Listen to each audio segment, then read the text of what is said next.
Yo, what is going on, guys and gals? It is me, JT, and last time when I created the video, I revealed to you guys and gals a trailer of the new ARMS character for version 5. That character's name has been officially revealed, and her name is Dr.Coyle.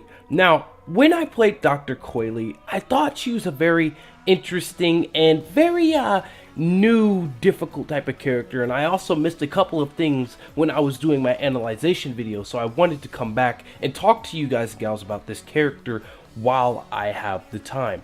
Now, Dr. Coyle is a very, very interesting character. I thought that Dr. Coyle had a teleportation ability, but I was incorrect. Instead of a teleportation ability, Dr. Coyle instead has an invisibility ability. Now basically, with this invisibility ability, you have to hold down for a couple of seconds and charge your arms, and once you're done charging, your body will turn to a sort of like invisible type of a shape, and then your enemy cannot see you and you can move around for a couple of seconds and then you reveal yourself. Not only does this throw the enemy's attention off of you because they cannot see you, this opens you up to more powerful ganks and attacks, and you can sneak up on your enemy easily, but you have to make sure that you plan yourself and do it in a quick time frame. Another thing I wanted to talk about with Dr. Coyle is her speed. Now, Dr. Coyle is not as movement made as I thought she would be. I thought she would be a teleporting type of character, a very fast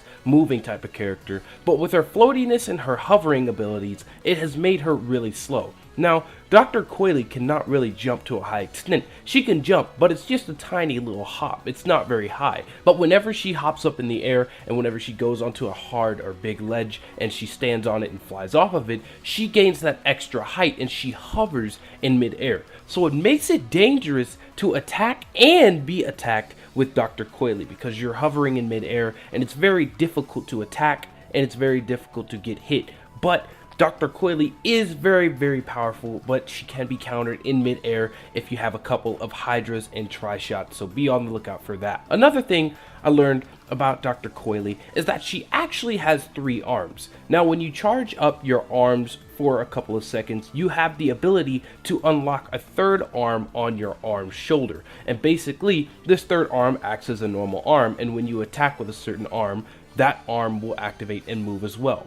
So it's very powerful to see, but it's also devastating for Dr. Coyle because when she has to charge up this attack, it makes her very vulnerable, and if you're trying to charge it purposely, people can use that to your advantage, and they can mostly make you bend to their will. If you really play it safe, then you could do good with this character. Now, I just wanted to run over and talk to you guys and gals about Dr. Coyle's 3 arms. She has the Lockjaw, the Parabola, and the Birdchuck. I'm going to first talk about the Lockjaw. I think that the Lockjaw is very good range-wise. It's a very powerful weapon during a rush attack because it emits a very powerful big wave.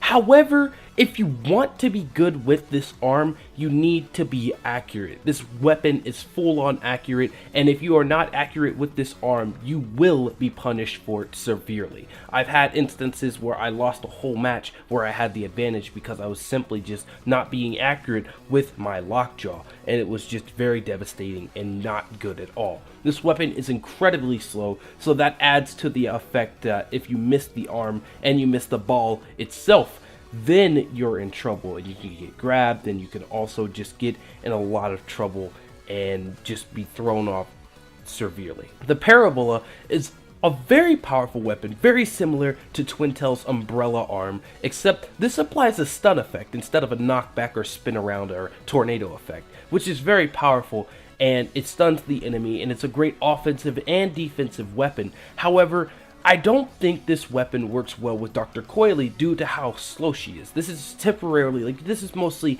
a fast weapon that you would use in a defensive and or offensive situation. And with Coyle being so slow and with her movement speed just being more floaty and in the air, she is very affected by these attacks. Now, it's very fast for a slow character, but then again, her arm length is very slow and very short, and she bends a lot, but she doesn't go fast enough for this arm to actually have a serious effect on her, in my opinion. So the Parabola is a very good weapon, but I just feel like it doesn't work well on Dr. Coyle. And last but not least, the Birdchuck. This weapon is pretty good. I like it. I feel then again it doesn't work very well with Dr. Coyle due to her slowness. However, it's similar to Lollipop's Funchucks, and with these you could angle them and you could sort of make them spin faster in a straight edge, or when you jump and charge you can make it go in more of a 360 circular type of edge, and you could get a better shot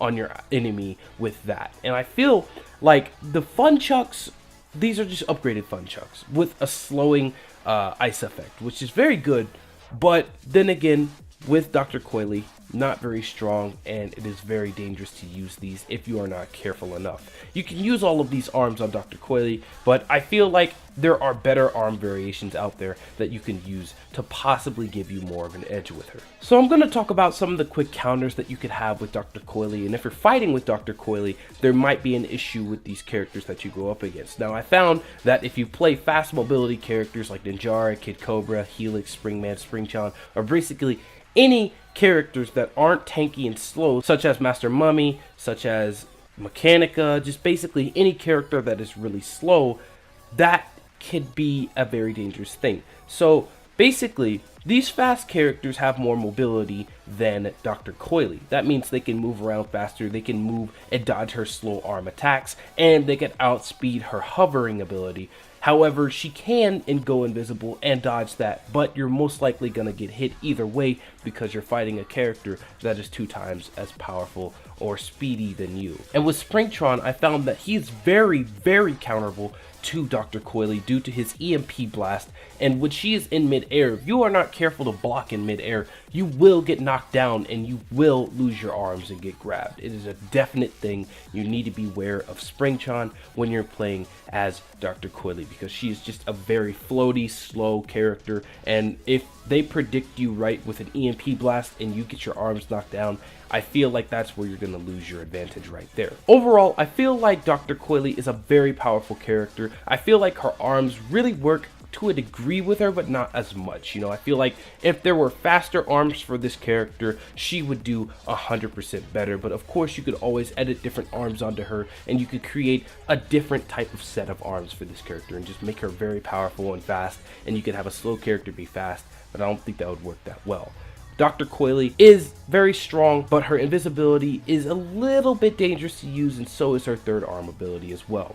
I like this character. Her skill and her, just overall her morale that's in the game is very cool. I think her voice lines are very great, her voice acting is very brilliant, and her character design overall is just wonderful.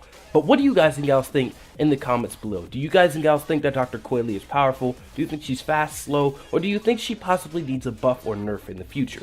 Thank you guys and gals for watching, and peace out.